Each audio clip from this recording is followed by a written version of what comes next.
तो दोस्तों, अगर आपने इस कहानी के पिछले भागों को नहीं देखा है तो आप हमारे चैनल डरावनी कहानियाँ पर जाकर देख सकते हैं। तो चलिए बढ़ते हैं आगे कहानी की ओर। दीपक बचाओ, दीपक बचाओ, बचाओ, कोई मेरी मदद करो। आकाश बेसुध होकर भागता हुआ बस यही कहे जा रहा था। फिर एक आह के साथ आकाश का भी मुंह खुला का खुला रह गया, आंखें फटी की फटी रह गई। धीरे से आकाश ने नीचे अपने पेट की तरफ गर्दन की। उसके पेट के आरों पार एक हाथ सामने आ चुका था। अक्सर भूतिया फिल्मों में ऐसा ही होता है।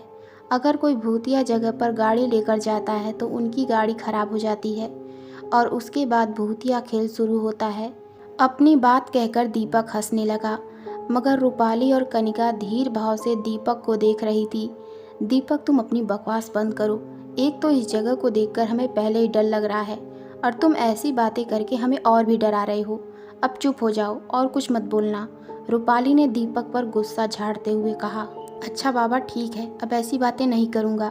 मगर सच में यार, यह जगह वाकई हॉन्टेड है। यहाँ अंधेरा हो चुका था। ऐसा लग रहा था मानो यह अंधेरा इन्हें अभी निगल जाएगा। कनिका, मुझे ऐसा लग रहा है जैसे कोई हमें देख रहा हो या कोई हमारे आसपास है। दीपक सीरियस होकर कहने लगा और वो दोनों फिर से डर गए। तुम्हारा मजाक बहुत हुआ दीपक, अब बस करो, वरना हम दोनों यहाँ से वापस भी जा सकते हैं। कनिका भी सीरियस होकर दीपक को कहने लगी। क्या धमकी है यार, अब तो चुप ही होना पड़ेगा। और फिर दीपक शांत हो गया। कनिका किसी सोच में थी। आकाश और रुद्र को गए हुए बहुत देर हो गई। कनिका को उनकी चिंता हो रही थी। दीपक, बहुत देर हो गई आकाश और रुद्र को गए हुए, हमें चलकर देखना चाहिए यार। चिंता जाहिर करते हुए कनिका बोली। अरे यह खंडहर है, हो सकता है इस खंडहर में पानी ना मिला हो, इसलिए वह दूर तक चले गए हों। चिंता मत करो, वह आ जाएंगे। नहीं दीपक, कनिका सही कह रही है। अब रूपाली कहने लगी। उन्हें गए हुए कम से कम आधा घंटा हो चुका है, हमें चलकर देखना चाहिए। और हम अगर उन्हें ढूंढने गए और पीछे से वह यहाँ आ गए तो वह भी परेशान हो जाएंगे अगर हम उन्हें यहाँ नहीं दिखे तो, दीपक ने बताया। दीपक की बात भी सही थी, मगर रूपाली और कनिका को संतुष्टि नहीं थी। वह एक बार चलकर देखना चाहती थी। अच्छा ठीक है दीपक, हम देख कर आते हैं, तुम यहीं ठहरो।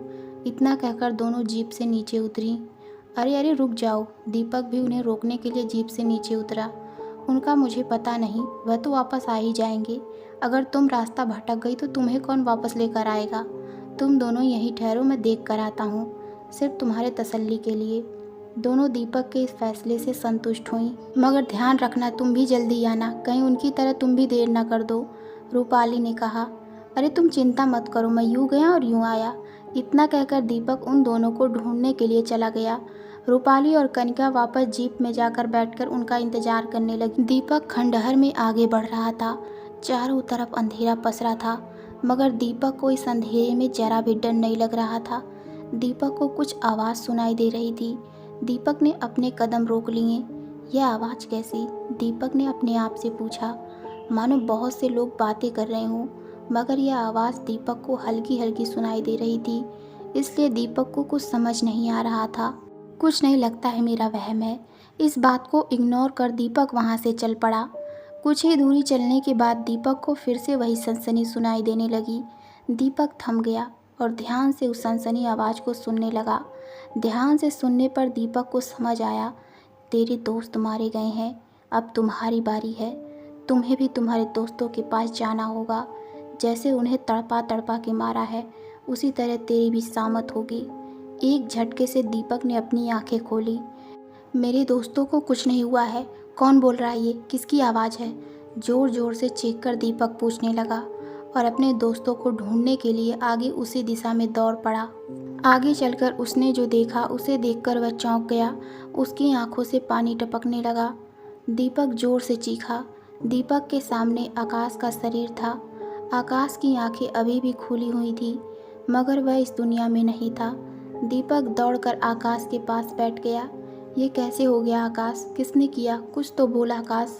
आकाश तो चुप क्यों है? इतना कहकर दीपक आकाश के शरीर को अपनी छाती से लगाकर रोने लगा। आकाश का शरीर खून से लथपथ था।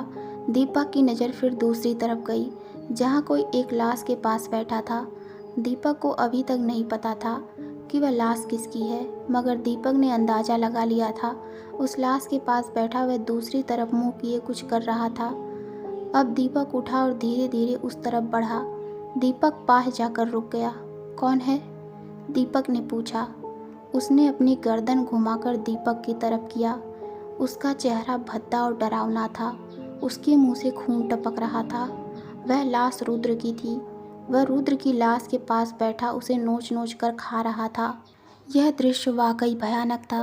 दीपक यह दृश्य देखकर हैरान था, मगर दीपक के मन में जरा भी डर नहीं थी। हे भगवान, ये क्या कर रहे हो तुम? छोड़ो इसे। इतना कहकर दीपक इस साये पर लपका, मगर वह साया तुरंत ही गायब हो गया। यह देखकर दीपक बहुत हैरान हो गया। फिर दीपक इस जगह को चारों तरफ से देखने लगा। दीपक को अब समझ आया कि वह चौकीदार सही कह रहा था। इस गांव की कहानियाँ बिल्कुल सच है। यहाँ किसी का नामो निशान नहीं मिलता, क्योंकि उन्हें नोच नोच कर खा लिया जाता है। मगर यह दीपक को बहुत गलत समय पर समझ आया। तो ये बात है, यह जगह सच में शापित है और हम मौत के जाल में फंस चुके हैं। दीपक अपने आप से बड़बड़ाते हुए कहने लगा। तभी दीपक की नज़र उस औरत पर पड़ी जो राजस्थानी लिबास पहने घूंघट में खड़ी थी। दीपक उसके पास गया। कौन हो तुम? दीपक ने पूछा, मगर वह शांत खड़ी थी। वह कुछ नहीं बोली।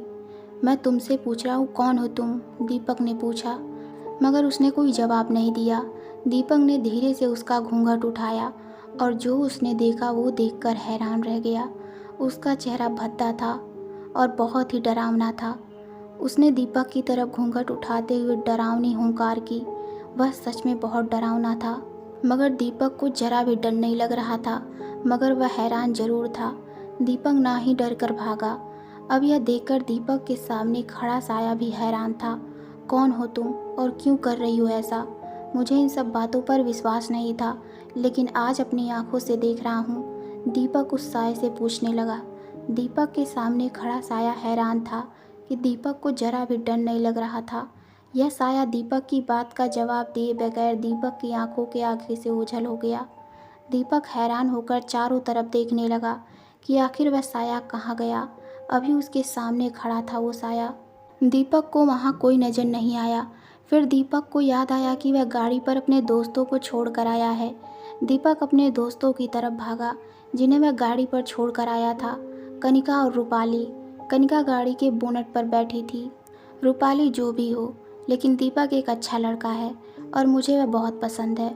बहुत बार वो ऐसी हरकतें करता है जो उसे नहीं करनी चाहिए, लेकिन दिल से बुरा नहीं है। कनिका रूपाली को बताने लगी। अब तो उस पर फिदा हो गई क्या? कब से सुन रही हूँ तो दीपक का जिक्र बंद नहीं कर रही है।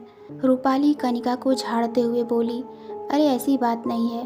अब अगर किसी की अच्छाई होगी तो उसका जिक्र तो किया ही जाएगा। अच्छा ठीक है, अगर तुम गलत समझ रही हो तो यह जिक्र बंद कर देती हूँ। अच्छा एक बात बताओ।